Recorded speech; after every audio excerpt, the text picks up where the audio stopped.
हरि ओम श्रीमते रामानुजाय नमः। श्रीशैलेशदया पात्रं धीभक्त्यादिगुणार्णवं यतीन्द्रप्रवणं वन्दे रम्यजामातरं मुनिं लक्ष्मीनाथसमारम्भां नाथयामुनमध्यमाम् अस्मदाचार्यपर्यन्तां वन्दे गुरुपरम्पराम्। यो नित्यमच्युतपदाम्बुजयुग्मरुक्माभ्यामोहतस्तदितराणि तृणाय मेने अस्मद्गुरोर्भगवतोऽस्य दयैकसिन्धो रामानुजस्य चरणौ शरणं प्रपद्ये। माता पिता युवतयस्तनया विभूतिः सर्वं यदेव नियमेन मदन्वयानामाद्यस्य नः कुलपतेर्वकुलाभिरामम् श्रीमत्तदङ्घ्रियुगलं प्रणमामि मूर्धना भूतं सरस्य महदाह्वय भट्टनाथ श्रीभक्तिसारकुलशेखरयोगिवाहान् भक्ताङ्घ्रिरेणुपरकालयतीन्द्रमिश्रान् श्रीमत्पराङ्कुशमुनिं प्रणतोऽस्मि नित्यम्। आत्रेयवंशवरवारिधिपूर्णचन्द्रं श्रीमच्छुकार्यपदपङ्कजभृङ्गराजं श्रीधरात्मजवरं हरिभक्तिनिष्ठं नारायणं गुरुवरं शरणं प्रपद्ये। श्रीमच्छुकार्यपदपङ्कजलब्धदीक्षं गोपालदेशिकपदाम्बुजदत्तशिक्षं श्रीभूतपट्टणयतीन्द्रमठाधिपाप्तः ज्येष्ठाश्रमं शठरिपुं यतिराजमीटे। सम्यग् न्यायकलापेन महता भारतेन च उपबृंहितवेदाय नमो व्यासाय विष्णवे सारथ्यमर्जुनस्याजौ कुर्वन् गीतामृतं ददौ लोकत्रयोपकाराय तस्मै कृष्णात्मने नमः। प्रपन्नपारिजाताय वेत्रतोत्रैकपाणये ज्ञानमुद्राय कृष्णाय गीतामृतदुहे नमः। कृष्णं कमलपत्राक्षं पुण्याश्रवणकीर्तनं वासुदेवं जगद्योनिं नौमि नारायणं हरिं। कृष्णाय यादवेन्द्राय ज्ञानमुद्राय योगिने नाथाय रुक्मिणीशाय नमो वेदान्तवेदिने। ज्ञानानन्दमयं देवं निर्मलस्फटिकाकृतिम् आधारं सर्वविद्यानां हयग्रीवमुपास्महे। यं प्रव्रजन्तमनुपेतमपेतकृत्यं द्वैपायनो विरहकातर आजुहाव। पुत्रेति तन्मयतया तरवोऽभिनेदुस्तं सर्वभूतहृदयं मुनिमानतोऽस्मि। हरि ओं सहनाववतु सहनौ भुनक्तु सह वीर्यङ्करवावहै तेजस्विनावधीतमस्तु मा विद्विषावहै। हरि ओं शान्तिः शान्तिः शान्तिः। जय श्रीमन्नारायण। अनंतकोटि ब्रह्मांड नायक श्री हरिपति श्रीमन्नारायण भगवान परम वंदनीय समस्त आचार्य चरणहरू, समस्त महाभागवत मण्डली, सज्जन महानुभावहरू, भक्तिमती आमाहरू,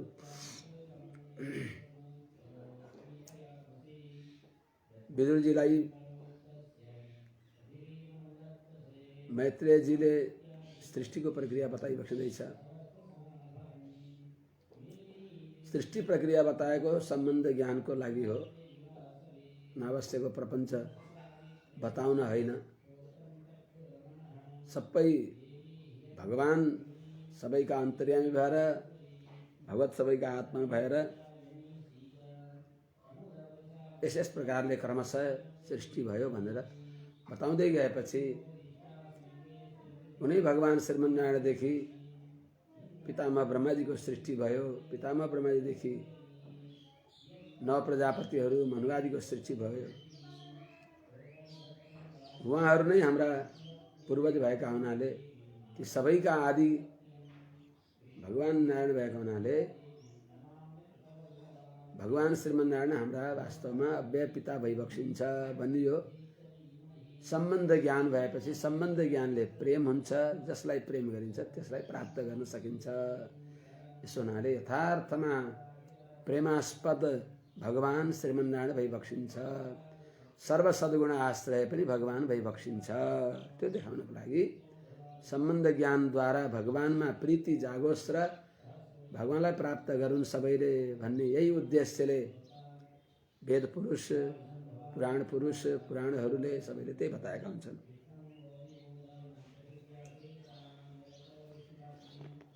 कालवृत्त्या तु मायायां गुणमय्या मधोक्षजः पुरुषेणात्मभूतेन वीर्यमाधत्त वीर्यवान्।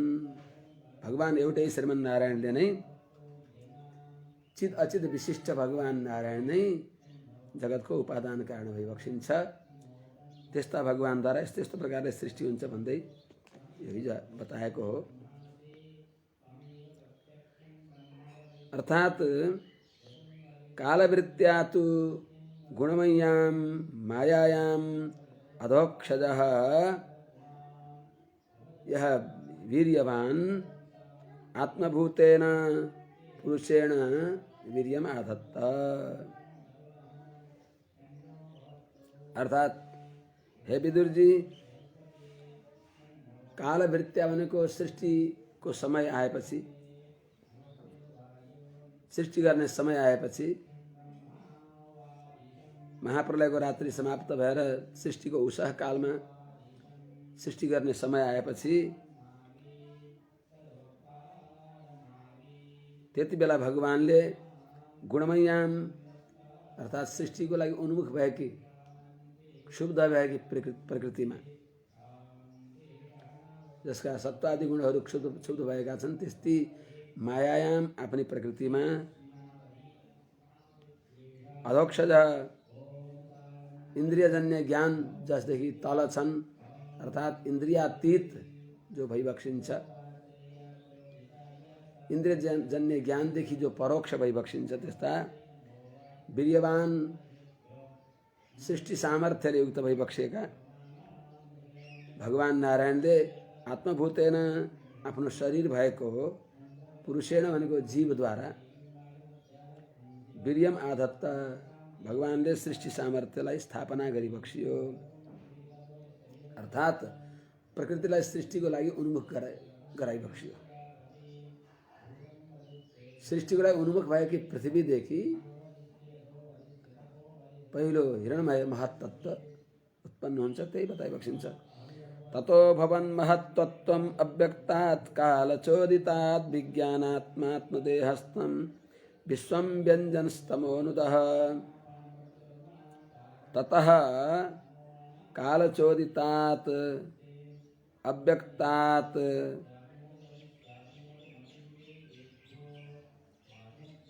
आत्मदेहस्थं विश्वं व्यञ्जन विज्ञानात्मा तमोनुदः महत्तत्वम् अभवत्। ततः जब भगवानले सृष्टि सामर्थ्य स्थापना गरिबक्स्यो, वीर्यमाधत्त वीर्यवान भने अनुसार सृष्टि सामर्थ्य स्थापित गरिएको कालचोदितात् कालान्तर्यामी भगवान नारायणले प्रेरित भएर अवसरमा समय अनुसार प्रेरित भएर अव्यक्तात् भनेको मूल प्रकृतिदेखि विज्ञानात्मा जीवान्तरात्मा जो तमोनुदः तम भनेको प्रकृतिलाई प्रेरणा गरिबक्सिने भएका हुनु त प्रेरणे प्रकृतिलाई प्रेरणा गरिबक्सिने भएका जो आत्मदेहस्थम विश्वम आफ्नो शरीर भएको प्रकृतिमा रहेको अविभक्त नाम रूप भएको त्यस्तो विश्वलाई कार्य मात्रलाई व्यञ्जन अर्थात् व्यञ्जयन प्रकट गर्दा छँदा, प्रकट गर्ने इच्छा गर्दा छँदा त्यसलाई अविभक्तलाई विभक्त अर्थात् प्रकाशित गराउन इच्छा गरिरहेका छँदा, गरिबक्सिएका छँदा भगवानले त्यति बेला भगवानको सङ्कल्पले अव्यक्त भनेको प्रकृतिबाट महत्तत्वम अभवत, जो हिरणमय महत्तत्व हो त्यो प्रकट भयो। प्रकृति र पुरुषका शरीर भएका भगवान नै महत्तत्वका पनि अन्तर्यामी भइबक्सिन्छ। त महत्तत्वात्मक भगवान प्रकट भइबक्स्यो। सोप्यंश गुणकालात्मा भगवद्दृष्टिगोचरः आत्मानं व्यकरोदात्मा विश्वस्यास्य शिश्रिक्षया। त्यो महत्तत्व पनि स अपि अंशगुणकालात्मा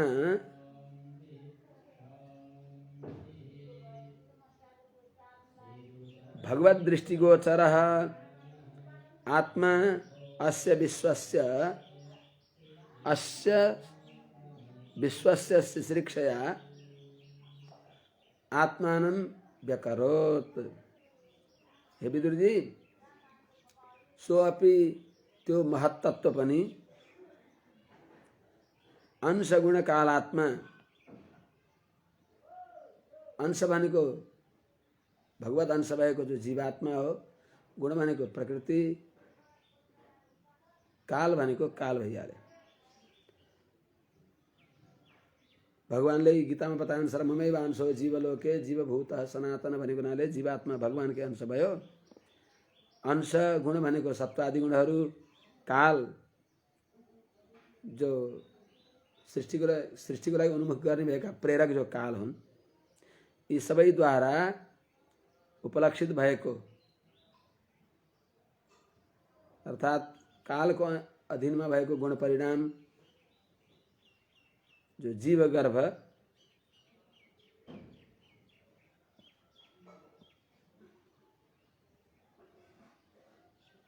त्यस वस्तुलाई, जसलाई जीव सत्तादि गुण काल इनका पनि आत्मा भइबक्सेका भगवान ले भगवत दृष्टिगोचर, भगवान द्वारा दृष्टि भएको अर्थात् भगवानले अब सृष्टि गर्छु भनेर संकल्पको विषय भएको त्यो अंश गुण काल जो आत्मा भनेको भगवदात्मक छन्, तिनलाई अस्य विश्वस्य शिश्रिक्षा जगतको सृष्टि गर्ने इच्छाले अर्थात् महत्तत्वदेखि अहंकार आदिलाई सृष्टि गर्ने इच्छाले भगवानले आत्मानं व्यकरोत् अर्थात् आफ्नो आत्मालाई सृष्टिको लागि नाम रूपे व्याकरवाणी भने अनुसार रूपान्तरमा लगिबक्सियो। अव्यक्तलाई अविभक्तलाई विभक्त रूपमा लान इच्छा गरिबक्स्यो। क्रमशः प्रकृतिदेखि महत्तत्व, महत्तत्वदेखि अहंकारलाई प्रकट गर्न भगवानले इच्छा गरिबक्स्यो। त्यही अगाडि बताइबक्सिन्छ।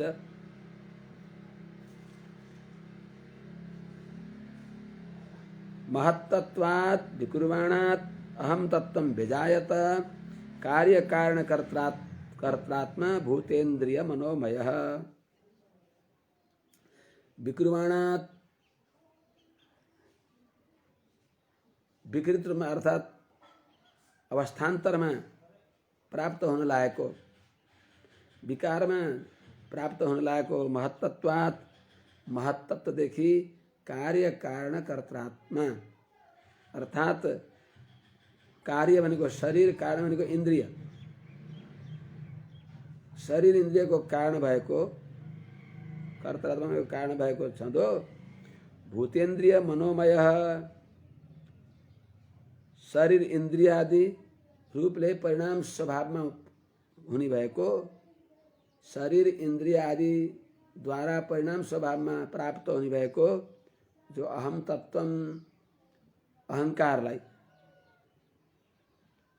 जो अहम तत्त्व भनेको अहङ्कार बेजायत उत्पन्न भयो, अर्थात् भगवानले अहङ्कार त्यहाँबाट प्रकट गरिबक्सियो, प्रकट गराइबक्सियो। विकृवाणात विकारको लागि उन्मुख भएको जो महत्तत्व हो, त्यो महत्तत्वदेखि कार्य कारण कर्तात्मा शरीर इन्द्रिय यिनीहरूको कारण भएको जो भूतेन्द्रिय मनोमय शरीर इन्द्रिय रूपले परिणाम हुने स्वभाव छ जसको, त्यस्तो अहम तत्त्व बेजायत प्रकट भयो, अर्थात् भगवानले अहम तत्त्वलाई प्रकट गरिबक्सियो। अहम तत्त्व आफै प्रकट कहाँ हुन्छ त, सबैलाई भगवानले गराइबक्सियो। त्यहाँ प्रेरित भगवानद्वारा प्रेरित भएर प्रकट भयो। अहङ्कारदेखि फेरि अहङ्कार कति प्रकारको भयो त्यो यहाँ बताइन्छ। वैकारिकस्तैजसश्च तामसश्चेत्यहं त्रिधा अहम तत्त्वाद् विकुर्वाणान् मनो वैकारिकादभूत वैकारिकाश्च ये देवा अर्थाभिव्यञ्जनं यतः। वैकारिकः तैजसः तामसः, वैकारिकस्तैजसश्च तामसश्च इति अहम त्रिधा विकुर्वाणात् वैकारिकात् अहम तत्वात्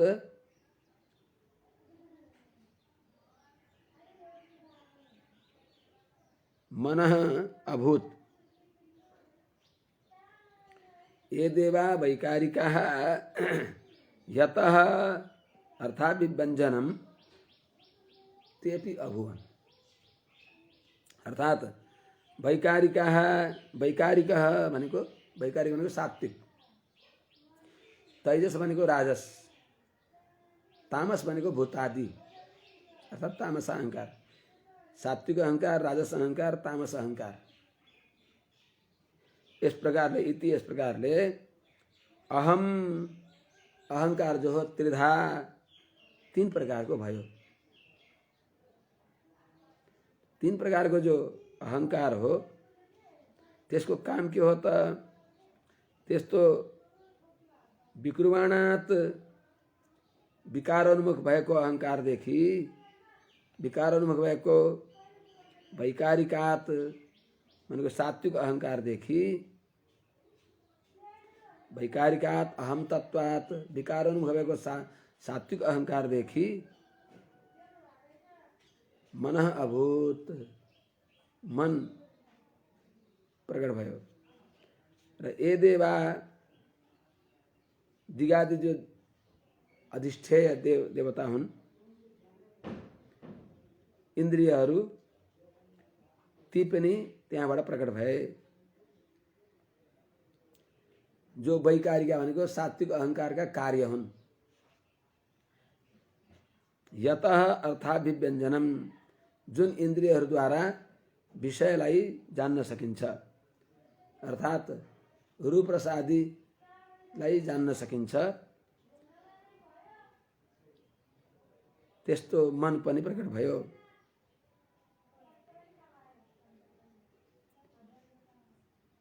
ये देवा भनेको यहाँ देवता बताएको, इन्द्रियहरूलाई बताएको हो, अर्थात् अरू देवतालाई बताएको होइन। अरू देवतालाई त जब ब्रह्माण्ड उत्पन्न हुन्छ, ब्रह्माण्ड उत्पन्न भएपछि पितामह ब्रह्माजी उत्पन्न भइबक्सिन्छ, अनि पितामह ब्रह्माजीलाई निमित्त गराएर सृष्टि गर्ने हुनाले त्यो पछिको कार्य हो। यहाँ बताउन लागेको जो देवा भनेको इन्द्रियहरूलाई बताएको हो, इन्द्रियहरू प्रकट भए। तैजसान् इन्द्रियाण्येव ज्ञान कर्ममयानि च तामसो भूत सूक्ष्मादिर् यतः खं लिंगमात्मनः। ज्ञान कर्ममयानि च इंद्रियाणि तैजसानि तामसः भूत सूक्ष्मादिः यतः आत्मनः लिंगम्।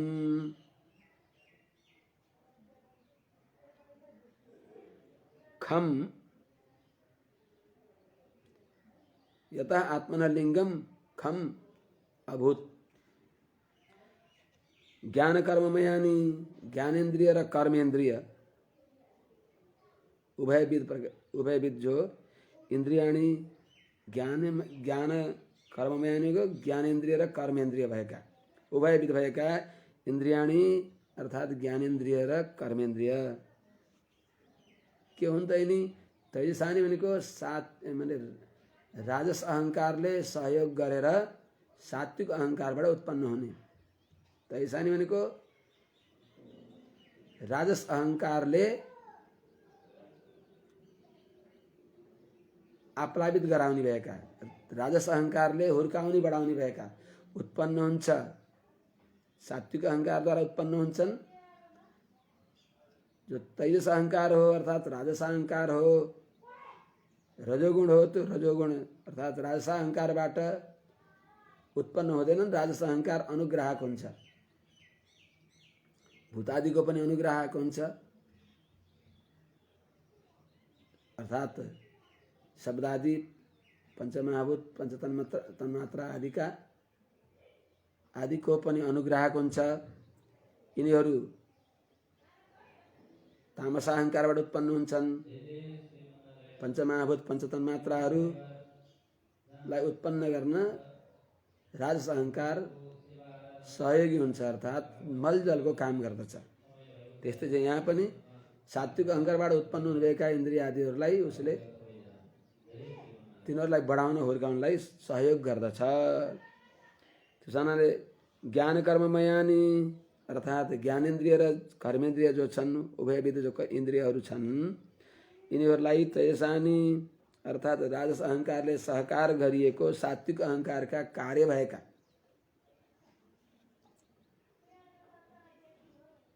जो यिनी इन्द्रियहरू हुन् राजस अहंकारले सहयोग गरिएर सात्विक अहंकारबाट उत्पन्न भएका। त्यस्तै अनि तामस अहंकारबाट के काम हुन्छ? तामस अहंकारको कार्य बताइबक्सिन्छ। तामस भूत सूक्ष्म आदि तामस भनेको जो तामस अहंकार हो त्यो भूत सूक्ष्म आदि भूत भनेको पंचमहाभूत र सूक्ष्म भनेको पंचतन्मात्राको आदि भनेको कारण हो। तो जुन यतः जुन भूतादिदेखि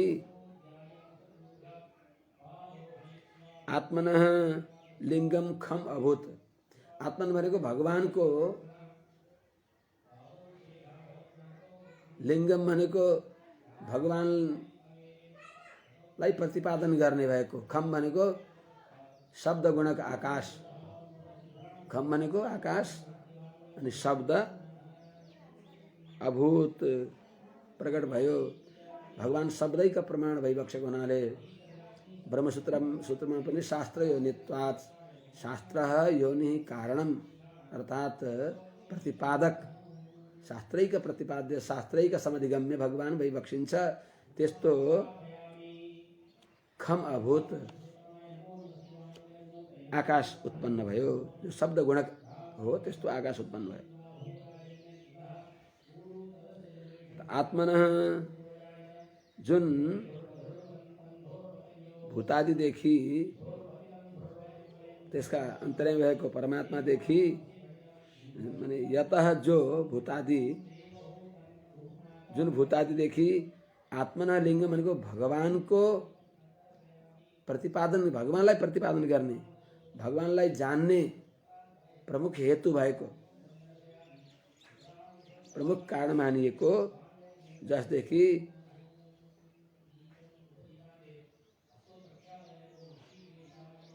त्यो शब्द तन्मात्रादेखि जुन भगवानलाई प्रतिपादन गर्ने मुख्य जो शब्द तन्मात्रा हो त्यो शब्द तन्मात्रादेखि खम भनेको आकाश अभूत आकाश प्रकट भयो। भूतादिदेखि पंच तन्मात्राहरू भए शब्द स्पर्श रूप रस गन्ध भयो। त त्यसमध्ये जुन शब्द तन्मात्रा हो, जो भगवानलाई प्रतिपादन गर्ने वाला अर्थात् जो शब्द हो, त्यो शब्ददेखि खम भनेको आकाश भयो। आकाश पनि भगवानको लिङ्गम भनेको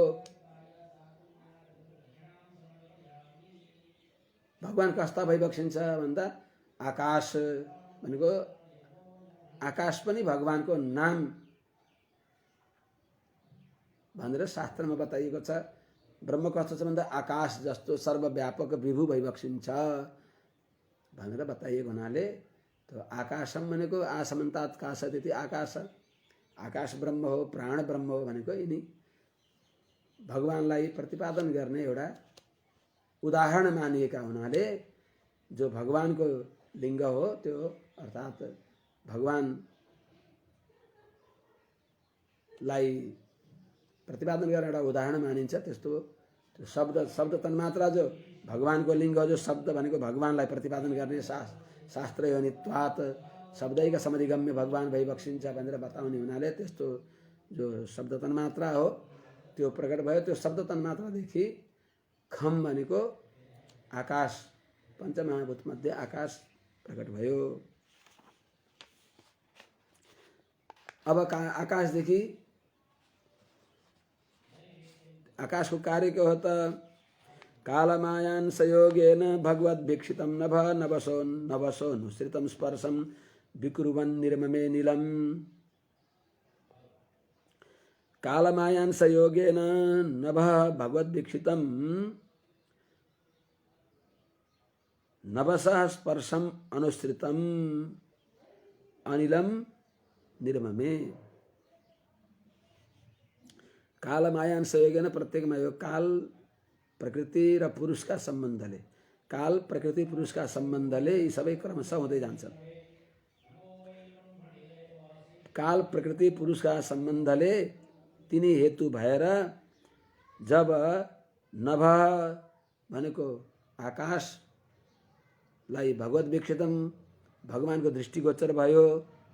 अब यिनलाई यसदेखि मैले अगाडि अरू सृष्टि गर्छु, यो आकाशदेखि महाभूतको जो आकाश, महाभूत मध्ये जो आकाश हो त्यो आकाशदेखि मैले अगाडि पनि केही सृष्टि गर्छु भनेर भगवद्भिक्षितम भगवानको सङ्कल्प विषय जब त्यो आकाश भयो, त्यस आकाशदेखि त्यति बेला भगवानको दृष्टि विषय, भगवानको सङ्कल्प विषय भएपछि त्यति बेला त्यो नवस भनेको आकाशदेखि स्पर्शम स्पर्श तन्मात्रा भयो।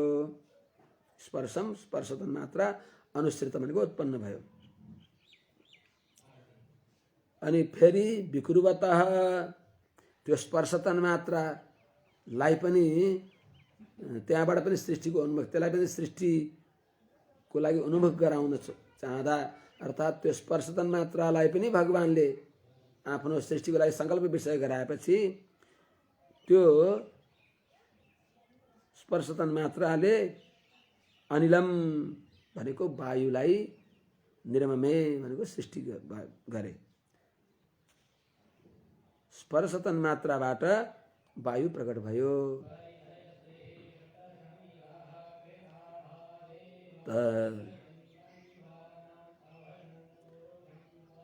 अब वायु जो महाभूत वायु हो, वायुबाट के उत्पन्न भयो त? अनिलोपि विकुर्वाणो नवसोरुबलान्वितः ससर्ज रूप तन्मात्रं ज्योतिर्लोकस्य लोचनम्। नवस उरुबलान्वितः अनिलोपि विकुर्वाणः रूपतन्मात्रं ससर्ज यत् रूपतन्मात्रं लोकस्य लोचनम ज्योति ससर्ज अध्ययन गर्न पर्यो। भगवान द्वारा विकसित भएको भगवत विकसितम जो नभस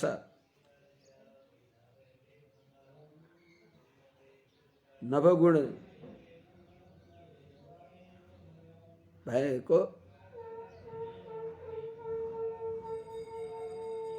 नभसा नव गुण भएको शब्दले सहित भएको नभसा भनेको आकाशदेखि अर्थात् नवगुणले सहित भएको शब्द सहित जो स्वयं उर्बलान्वित अधिक बलयुक्त भएको वायु जो छ, नभसा भने आकाश सहित। त आकाश र आकाशको जो गुण हो शब्द, त्यो शब्दले सहित भएको जो स्वयं आफू पनि वायु हो, अनिलोपी जो वायु पनि उर्बलान्वित अत्यन्त बलशाली वायु छ, त्यो वायु पनि जब विकुर्वाण, किनभने वायुमा वायु आकाश शब्द तन्मात्राबाट आकाश उत्पन्न भयो, आकाशबाट वायु उत्पन्न भयो। त्यस हुनाले वायुमा आकाश जो उसको कारणको धर्म त्यो छ, उसमा कारणको धर्म पनि छ। कार्यमा अनिल जो कार्य हो उसमा कारणको गुण पनि भएको हुनाले नभसा उर्बलान्वित माने नवगुण जो शब्द हो त्यो त्यसले सहित भएको पर्याप्त बल भएको जो अनिल पनि वायु पनि जब विकुर्वाण विकारोन्मुख भयो त्यति बेला त्यसदेखि त्यो वायुले भगवानले विकसित भएको भगवत विकसित भएको वायुले अनिलले रूपतन मात्रम ससर्ज, रूपतन मात्रालाई प्रकट गरे, सृष्टि गरे। जो रूपतन मात्रा के हो त लोकस्य लोचनम, व्यक्तिहरूको लोचनम भनेको दृष्टि हो, प्रकाश हो। त्यो जो लोकहरूको सबैको दृष्टि भएको प्रकाश हो, जो प्रकाश ज्योति हो, त्यो ज्योतिलाई ससर्ज सृष्टि गर्यो। जुन वायुले रूपतन मात्रालाई सृष्टि गरे, त्यो रूपतन मात्राले ज्योतिलाई सृष्टि गरे।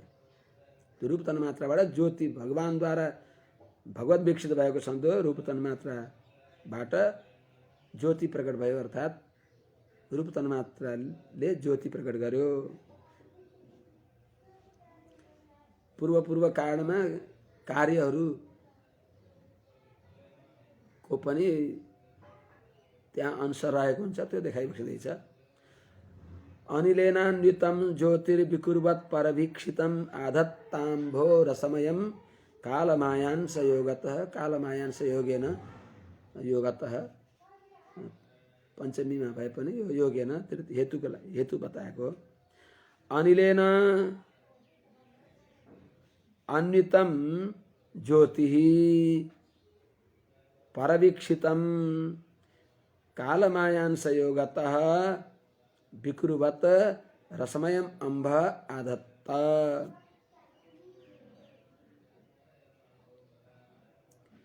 अनिलेन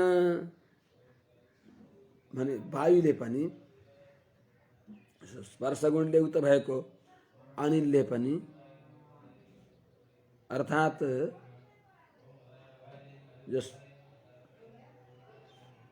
जो आकाशको पनि उपलक्षण हो यो। आफ्नो जो शब्द हो, शब्द स्वरूप भएको रूप, शब्दले उसको गुण भएको रूपले, त्यसले पनि अन्वितम युक्त भएको छ। तो जो ज्योति हो, त्यो ज्योति परवीक्षितम भगवत संकल्प विषय भएको छ। तो भगवत संकल्पले प्रेरित भएको छ। तो कालमायांस योगतः, काल प्रकृति र पुरुषका योगले, तिनका सम्बन्धले, त्यो सम्बन्ध हेतु भएर विकुर्वत त्यो विकारोन्मुख हुँदा त्यो ज्योति पनि विकारोन्मुख हुँदा ज्योतिबाट रसमयम अम्भ, अर्थात् त्यो अग्निबाट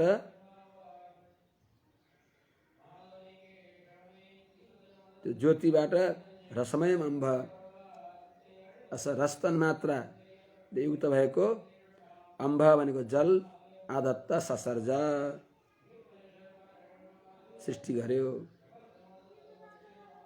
भगवानको संकल्पले प्रेरित भएको जो ज्योति हो त्यसले काल प्रकृति र पुरुषका सम्बन्धले काल प्रकृति पुरुष हेतु भएर विकारोन्मुख भएपछि रसतन मात्राले युक्त भएको जललाई सृष्टि गरे।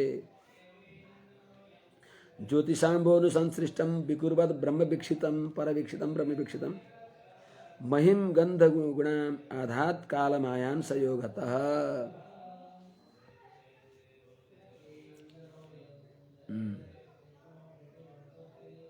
ज्योतिषा अनुसृष्टम ब्रह्म वीक्षितम कालमायान संयोगतः विकुर्वत अंभः गंधगुणाम महिम आधत्त आधात आधात अर्थात आदत्त ससर्ज। ज्योतिषा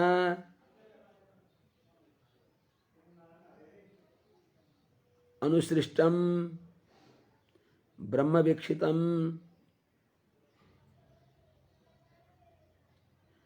कालमायान संयोगतः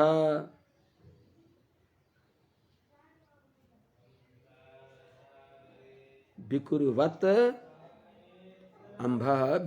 अंभः गंधगुणा महिम आधात अर्थात ज्योतिषा भनेको ज्योतिले अर्थात अग्नि त्यसका ज्योतिको उपलक्षणले शब्द स्पर्श रूप र रस यिनीहरूले युक्त भएको ज्योतिषा अनुसृष्टम ज्योति र ज्योतिको उपलक्षणले पूर्व उसका कारणहरू शब्द स्पर्श रूप रस यिनी चारैले अनुसृष्टम युक्त भएर त्यस बेलामा ब्रह्म वीक्षितम भगवत संकल्प विषय भएको छँदा भगवानद्वारा प्रेरित भएको छँदा कालमायन संयोगतः अर्थात कालमायन संयोगेन काल माया पुरुष अर्थात काल प्रकृति पुरुष यिनीहरू निमित्त भएर यिनीहरूलाई हेतु बनाएर विकुर्वतः विकारोन्मुख हुने भएको अम्भ भनेको जलले गन्धगुणाम महिम आधात गन्धवती गन्धतन मात्रा भएकी गन्धवती पृथ्वीलाई आधात भनेको सृष्टि गरे। इस प्रकारले हे विदुरजी भूतानां नभादीनां यद्यद् भव्या वरावरम तेषां परानुसंसर्गात् यथासंख्यम गुणान् विदु। यथासंख्यान यथासंख्यम माने यथासंख्यान अर्थात प्रत्येक उत्तर कार्यमा पूर्वका कारणको पनि अंश त्यहाँ रहेको हुनाले हे भव्य हे विदुरजी भव्य नभादीनां भूतानां यद यद अबराबरम अबराबरम तेषां परानुसंसर्गात् यथासंख्यम गुणान् विदुः। अर्थात हे भव्य हे कल्याणकारी हे मंगलमूर्ति हे विदुरजी नभादीनां भूतानां नभ आदि गरिएका जो भूतहरू अर्थात आकाश वायु तेज जल पृथ्वी माथिबाट ओर्लँदा तलबाट माथि जाँदा पृथ्वी जल तेज वायु आकाश माथिबाट नभ आदि नाम भनेको आकाश वायु तेज जल पृथ्वी यी भूताहरू माने भूतहरू पञ्चमहाभूतहरूको मध्यमा यद यद जो अबराबरम भनेको उत्तरोत्तर जो आकाशदेखि वायु वायुदेखि अग्नि अग्निदेखि जल जलदेखि पृथ्वी यी क्रमशः छन्। तेषां यिनीहरूको यी जो इनका कार्यहरूको परानुसंसर्गात पहिलेका पूर्वका कारणका साथमा सम्बन्ध भएको हुनाले, अनुसंसर्गात भनेको सम्बन्ध भएको हुनाले, अन्वय भएको हुनाले यथासङ्ख्यम प्रत्येकका क्रमशः ती गुणहरूलाई पनि पूर्वका कारणका गुणहरू परपरका कार्यहरूमा पनि हुन्छन् भनेर जानन्ती विदुः, गुणान विदु जान्दछन्। कसरी? जस्तै आकाशको एउटा गुण छ शब्द गुणको आकाशम, त्यस्तै आकाशमा एउटा गुण छ, वायुमा स्पर्श तन्मात्रा छ, त्यहाँ स्पर्श गुण मात्रै नभएर वायुमा फेरि आकाशको जो गुण हो त्यो पनि छ। त्यसो हुनाले आकाशमा दुईटा गुण छन्, के अरे वायुमा दुईटा गुण छन्। स्पर्श गुण उसको आफ्नो भयो, अनि उसको कारण जो आकाश हो उसको गुण पनि भयो शब्द गुण। त्यसो हुनाले वायुमा दुईटा गुण छन्, शब्द र स्पर्श, यी दुईटा तन्मात्रा, यी दुईटा गुण पनि छन्। त्यस्तै तेजमा, तेज वायुबाट प्रकट भयो। यतस्मात् आत्मना आकाश सम्भूत आकाशात् वायु, वायु अग्नि, अग्नि आप, अद्भ्य पृथ्वी। यो क्रमले वेदान्तमा बताए अनुसार जुन तेजका जो गुण हुन्, तेजको गुण शब्द स्पर्श रूप, यी तीनटा तन्मात्रा तेजका गुण भए। त्यस्तै जलका गुण शब्द स्पर्श रूप रस, यी चारवटा गुण छन् भने भूमिमा पाँचवटा गुण छन्, पञ्चतन्मात्रा छन् त्यहाँ, शब्द स्पर्श रूप रस गन्ध। रसतन मात्र आफ्नो कारण जो जल हो तिनको गुण, त्यस्तै आफ्ना परपरका जो कारणहरू छन् उनका पनि गुण भएका हुनाले पृथ्वीमा शब्द स्पर्श रूप रस गन्धै पाँचैवटा गुणहरू छन्। त्यही बताएको यथासङ्ख्यम गुणान विदु भनेर। हे विदुरजी, यी सबै भगवानले देखिएर भगवानको संकल्प विषय भएर सृष्टि भएका यी प्रत्येक जो पञ्चमहाभूत पञ्चतन्मात्राहरू छन्, यिनीहरूले भगवानले हेरिएर यी काम गरे पनि ब्रह्माण्ड उत्पन्न गर्नमा यिनीहरू सक्षम हुन सकेनन्। एते देवाः कला विष्णोः कालमायान् सलिङ्गिनः नानात्वात् स्वक्रियानिशाः प्रोचुः प्राञ्जलयो विभुम। यी सबै पञ्चमहाभूत पञ्चतन्मात्राका अधिष्ठाता देवताहरूले आफूले केही काम गर्न सकेनन्। अलग अलग तिनीहरू आफू सम्मिश्रित भएर केही काम गर्न सकेनन्, जड जस्तै यिनी जड नै हुन्। त्यसो हुनाले यिनीहरूले यिनका अधिष्ठाता देवता पनि भगवानको सङ्कल्प नभए जडवत नै हुन्, यिनीहरूले केही काम गर्न सकेनन्। त्यस अवस्थामा यिनी सबैले केही काम गर्न सकौँ भनेर भगवानलाई प्रार्थना गरेको बताइबक्सिन्छ। परस्परमा यिनी आफू परस्परमा सम्मिलित भएर पञ्चीकरण प्रक्रियाले जो जगदुत्पत्ति कार्य गर्ने हो त्यसमा यिनीहरू असमर्थ भएका छँदा यी महदादि जो छन्, अघि बताएका प्रकृतिदेखि पुरुष उत्पन्न भए, के अरे प्रकृतिबाट महत्त्व उत्पन्न भयो, महत्त्व तत्त्वबाट अहङ्कार उत्पन्न भयो, अहङ्कारबाट इन्द्रियहरू उत्पन्न भए, त्यस्तै अहङ्कार तामस अहङ्कारबाट शब्दादि पञ्चतन्मात्रा पञ्चमहाभूत आदि उत्पन्न भए भने चाहिँ ती उत्पन्न भएका यी सबै अलग अलग रहेर यिनीहरूले जगत उत्पन्न गर्ने सामर्थ्य भएन र अनि नानात्वात् भनेको पृथक भएका असम्मिश्रित भएका यिनीहरूले स्वक्रिया अनिशा आफ्नो काम गर्न समर्थ नभएर प्रार्थना गर्दछन्। काल मायान सलिङ्गिनः विष्णोः कला एते देवाः नानात्वात् स्वक्रिया अनिशाः प्राञ्जलयः विभुम एते देवा प्राञ्जलय विभुम प्रोचुः। काल मायान सलिङ्गिन काल माया अंशरूप भएका, काल माया जीव शरीर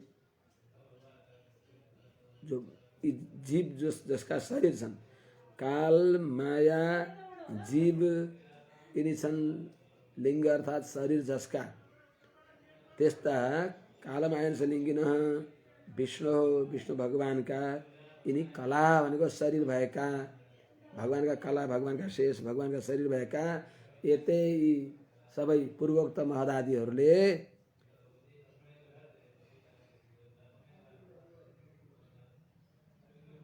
के गरे त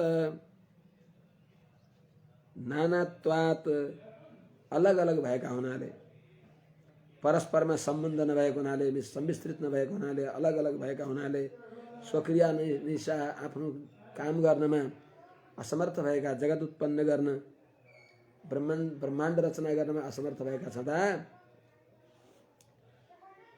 यिनीहरूले के गरे त प्राञ्जलय हात जोडेर विभुम उनै सर्वसमर्थ भगवान श्रीमन नारायणलाई प्रोचुहु भनेको भनिबक्स्यो अर्थात् स्तुति गरिबक्स्यो, प्रार्थना गरिबक्स्यो। त भगवानले संकल्प विषय गरेर परस्पर प्रकट हुँदै गएका यी महदादिहरूले आफ्नो आफ्नो काम उत्पन्न गर्नलाई असमर्थ भएको हुनाले ती सबैमा ईश्वर अनुप्रवेश भएर तत्तत कार्य गरिदिए पनि पुनः जो समग्र रूपमा सबै मिलेर जो कार्य गर्ने हो त्यो कार्य गर्नमा यिनीहरू असमर्थ भएको हुनाले भगवानलाई प्रार्थना गरे। सबै मिलेर अण्ड उत्पादन गर्नलाई सामर्थ्य प्राप्त गर्नको लागि भगवानलाई पुनः अनुप्रवेश हुनको लागि प्रार्थना गर्नुभएको हुनाले, प्रार्थना गरेको हुनाले ती अधिष्ठाता देवताहरूले यसमा पहिले नै भगवानको भगवत विकसित भएर, भगवत विकसित नभए भगवत सङ्कल्प विषय भएर उनीहरूबाट सृष्टि हुँदै आएको छ, त किन अब फेरि स्तुति गर्न पर्यो भन्ने कुरामा अलग अलग सृष्टि भयो उनीहरू, अलग अलग त्यो उन्मुख हुनलाई भगवानको अनुग्रह भएर उन्मुख भए, प्रकट भए, अलग अलग भए, तर तिनीहरू फेरि एक आपसमा मिलेर सृष्टि गर्ने जो सामर्थ्य हो, जड छन् तिनीहरू परस्परमा सम्मिश्रण हुन सकेनन्। त्यस हुनाले भगवानलाई ती अधिष्ठाता देवताहरूले प्रार्थना गरे। महदादि पृथिव्यन्त यी इनका अधिष्ठाता देवताले प्रार्थना गरे। देवाउचुः नमते देव पदारविन्दं प्रपन्नतापोपशमातपत्रं यन्मूलकेता यतयोञ्जसोरु संसार दुःखम बहिरुत्क्षिपन्ति। त्यो अधिष्ठाता देवताले नि बडा राम्रो स्तुति प्रार्थना गरिबक्स्यो। तत्व के हो, हित के हो, पुरुषार्थ के हो, परम कर्तव्य के हो, त्यो सबै बडा राम्रोसँग बताइबक्स्या छ। देव प्रपन्नतापोपशमातपत्रम ते पदारविन्दम नमामः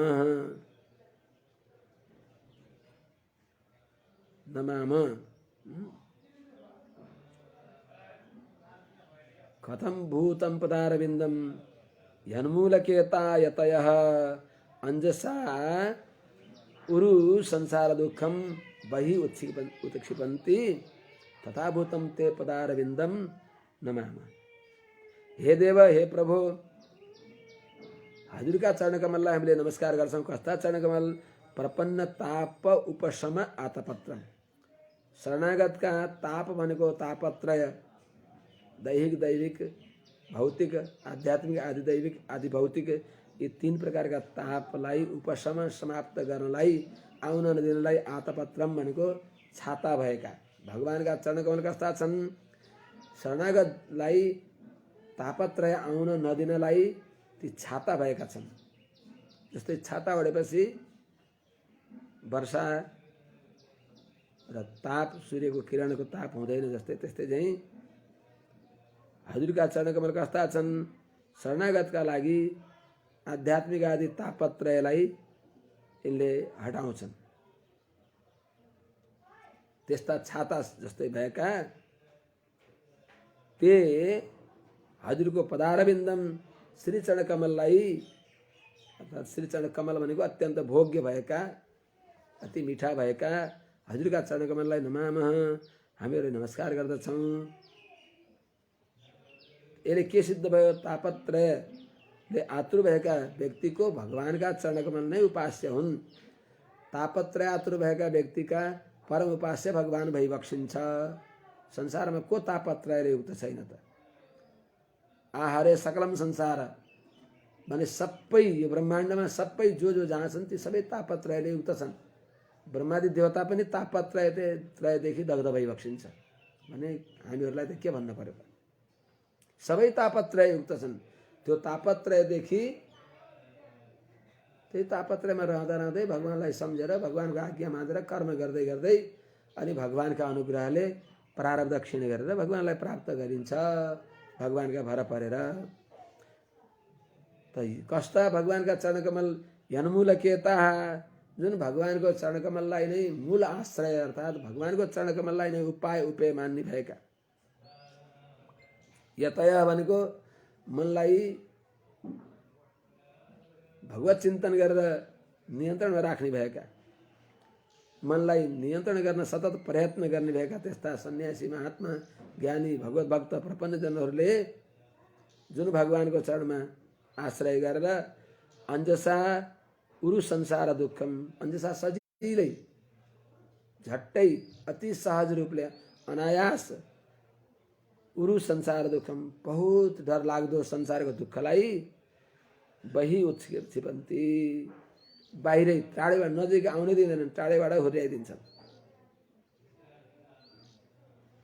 टाढैबाट त्याग दिन्छन्। अर्थात् भगवानका शरणमा परेका व्यक्तिहरूलाई तापत्रयले छुन सक्दैन। अर्थात् भगवानका श्री चरण कमलको आश्रयले मोक्ष मिल्दछ यो बताइयो।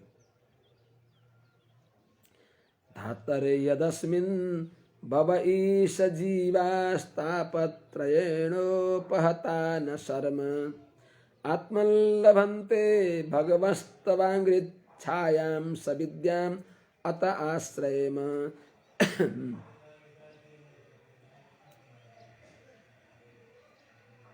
धात भगवान, हे धात, हे आत्मन, तीनटा संबोधन। हे आत्मन, हे भगवान, हे धात। भगवान, धात, आत्मन यत अस्मिन् भवे तापत्रेण उपहता शर्म न लभन्ते।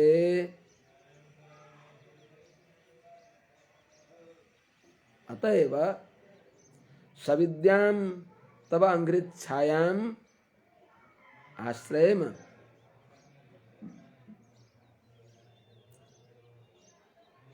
हे भगवान, हे धात, सबैलाई धारण गरी बक्सिनु भएका, सबैका आदि कारण भइबक्सेका, हे आत्मन, सबैका आत्मा भइबक्सेका हे परमात्मा।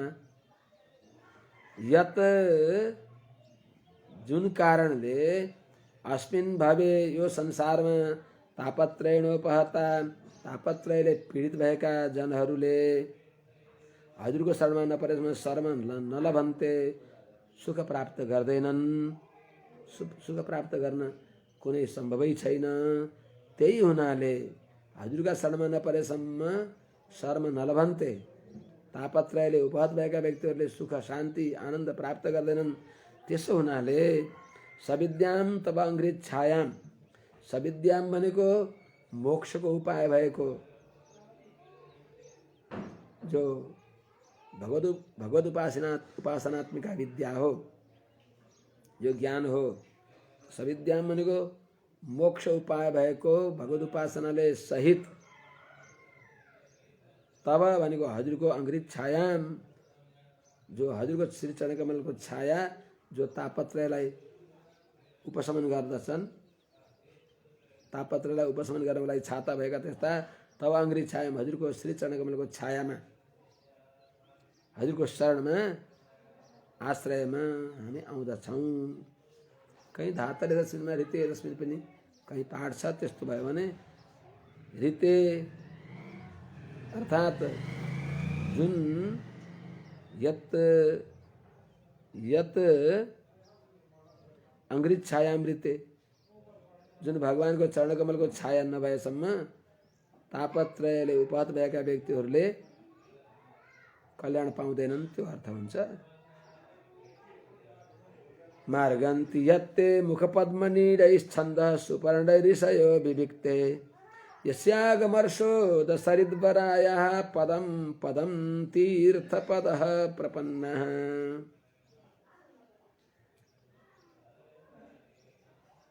अधिष्ठाता देवताहरूले महदादि प्रतिबन्ध सबैले प्रार्थना गरिबक्सिन्छ, प्रार्थना गर्दछन्। विविक्ते ऋषयः यत्ते मुखपद्मनीडैः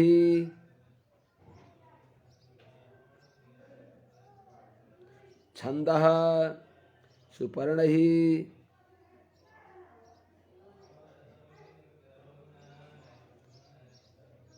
तव यत् ते तव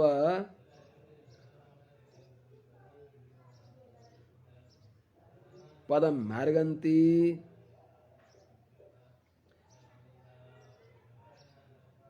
तीर्थपदः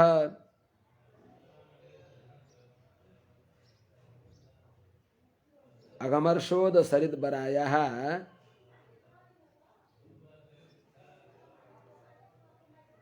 पदम वयं प्रपन्नः। पदम पदम पदम पदम वयं प्रपन्नः। हे भगवान, विविक्ते ऋषयः यत्ते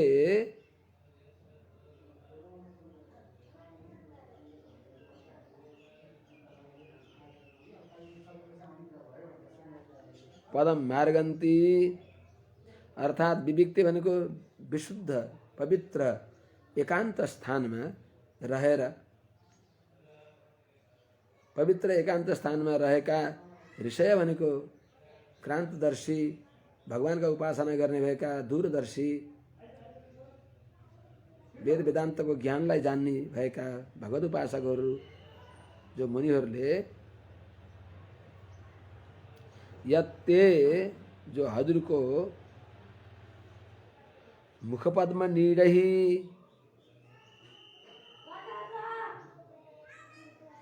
अर्थात मुखपद्म नीडे भनेको मुखकमलमा रहने भएको अर्थात भगवानका मुखकमलबाट प्रकट हुने भएका यतस्य वा तस्य वा यतस्य महत्व भूतस्य निश्चितम यद ऋग्वेदः इत्यादि वेदले बताएको हुनाले भगवानका मुखबाट निश्चित भएका जो छन्दः सुपर्णैः भने वेद रूपी पक्षीहरूद्वारा अर्थात वेदोक्त कर्म ज्ञान उपासना का योग द्वारा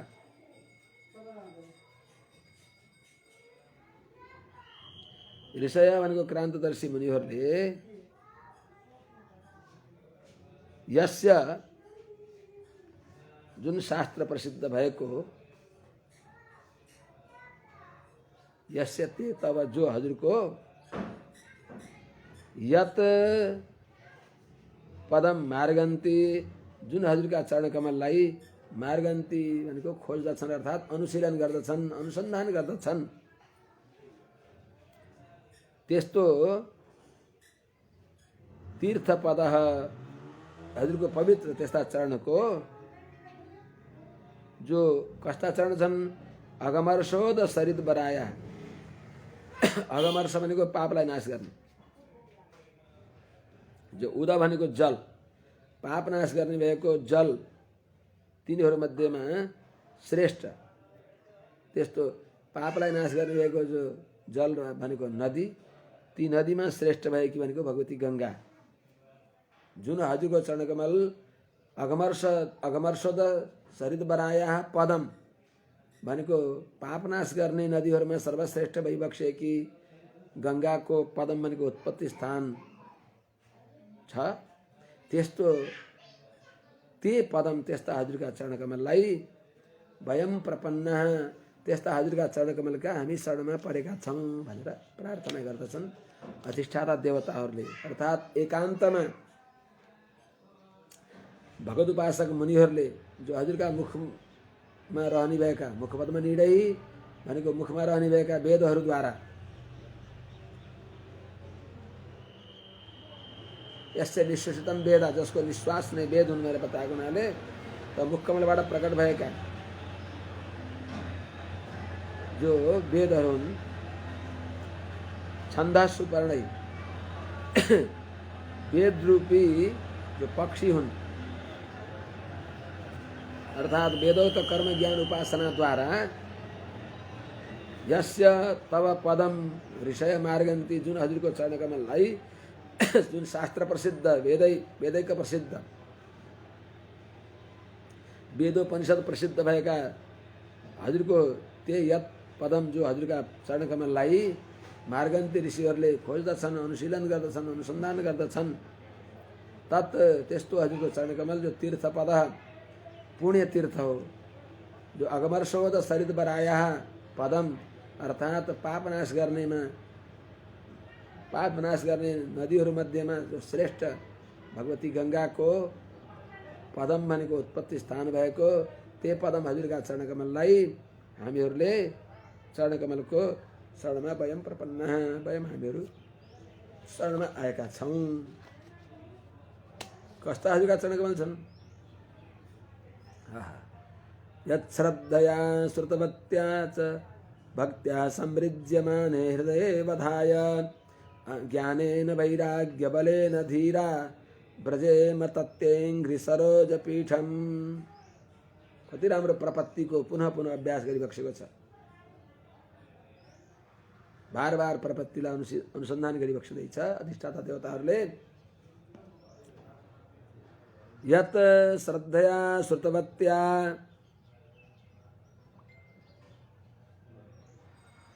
भक्त्या श्रुतवत्या भक्त्या यत श्रद्धया यही श्लोक भनिहालौँ त्यसपछि श्रद्धया श्रुतवत्या भक्त्या वैराग्य बलेन ज्ञानेन च समृज्यमाने हृदये यत अवधाय धीराः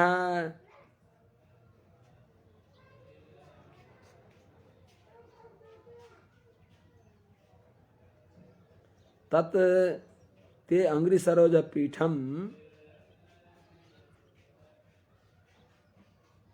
ब्रजेम। अर्थात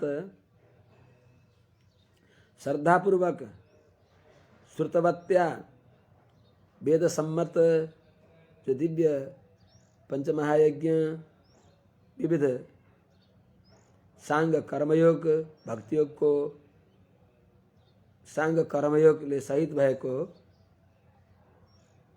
भक्त्या भक्ति योग द्वारा उपासना द्वारा र वैराग्य बलेन च वैराग्यको बलले वैराग्य भनेको विराग निष्फलत्वधि भोगमा अनासक्ति भएको जो बल छ त्यस्तो बल भएको ज्ञानेन ज्ञान भनेको प्रकृति पुरुषको यथार्थ ज्ञान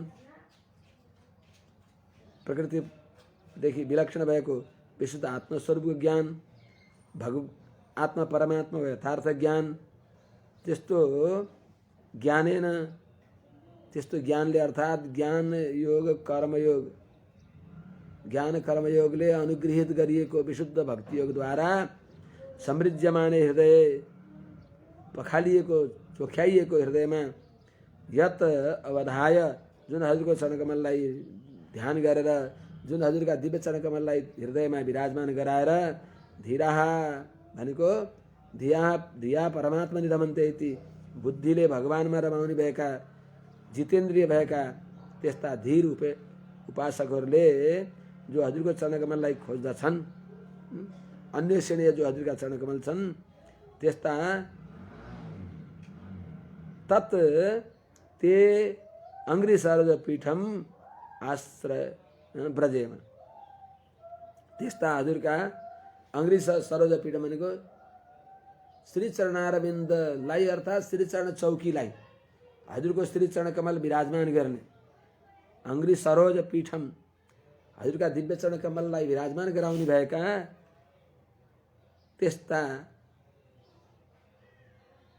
हजुरका श्री चरण कमलका आश्रयलाई अर्थात् चरण चौकीलाई हामी ब्रजेमा शरण पर्दछौँ, अर्थात् हजुरको चरण चौकीको आश्रयमा हामी आएका छौँ।